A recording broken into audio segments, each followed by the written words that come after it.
Before France stood in their way again, before Morocco destroyed Canada 3-0, before the Netherlands fell on penalties, before Brazil discovered how hard the Atlas Lions are to break, Morocco had already become one of the most dangerous stories in world football. But just how good was Morocco actually? To find the answer, you must look past the modern stadiums. Long before the global spotlight, Morocco football took shape in the dusty alleyways and crowded neighborhoods of Casablanca, Rabat, Tangier, and Marrakesh.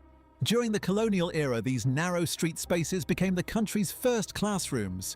Here, children played on concrete, forced to survive in tight, unforgiving gaps where a single heavy touch meant losing the ball.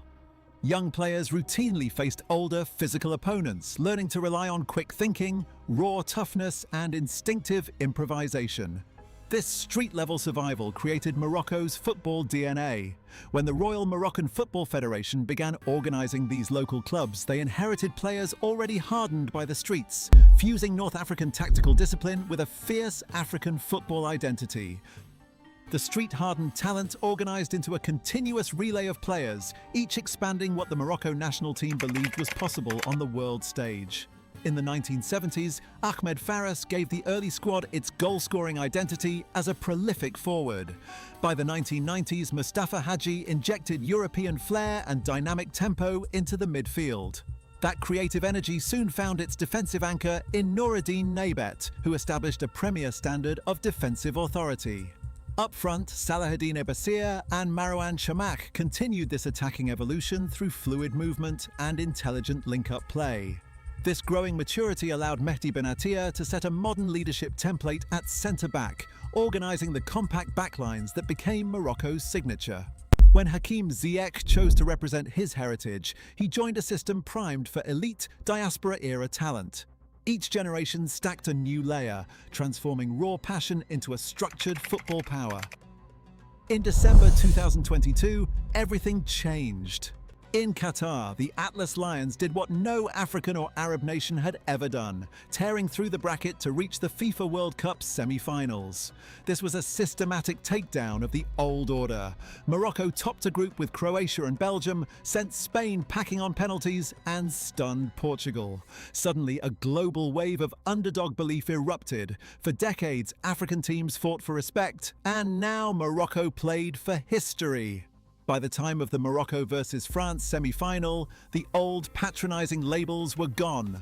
For the Morocco national team, competing at the absolute summit was no longer a miracle. It was the new expectation. Walid Regragui structured a system designed to suffocate opponents by controlling space rather than the ball. Out of possession, the Morocco national team retreats into a narrow, hyper-disciplined defensive block, strangling the passing lanes through the middle of the pitch. At the center of this defensive shield, Sofiane Amrabat operates as a tireless screen, patrolling the zone in front of the back line, winning second balls, and absorbing heavy contact under intense pressure.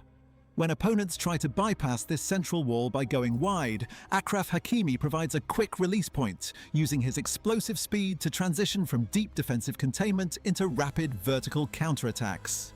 If the defensive line is forced to bend, goalkeeper Yassine Bounou anchors the penalty box with calm, decisive positioning, transforming pressure into structured possession.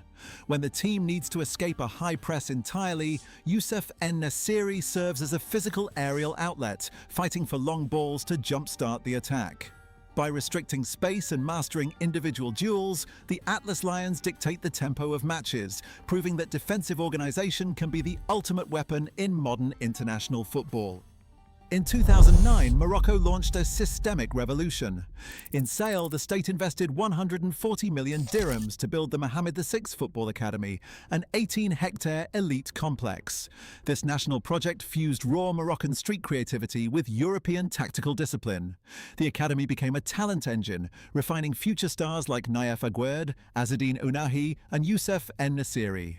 Today, teenagers like Ayoub Bouadi represent this continuous pipeline. With rising European scouting interest, soaring academy valuations, and the upcoming 2030 FIFA World Cup co-hosting bid, Morocco built its football future by design, not by chance. The 2026 World Cup campaign proved Qatar was no miracle. After drawing 1-1 with Brazil, defeating Scotland 1-0, and beating Haiti 4-2, the Atlas Lions eliminated the Netherlands on penalties before a 3-0 victory over Canada. Azzedine Ounahi controlled the tempo, scoring twice to set up a colossal quarter-final rematch against France. But elite success brings intense pressure. Dual nationality debates, selection friction, and club versus country tensions now test Walid Regragui's squad. Morocco is no longer the underdog, they are the hunted. Surviving France demands absolute discipline, shape, and transition. Subscribe to Daily Ballers for more world football stories.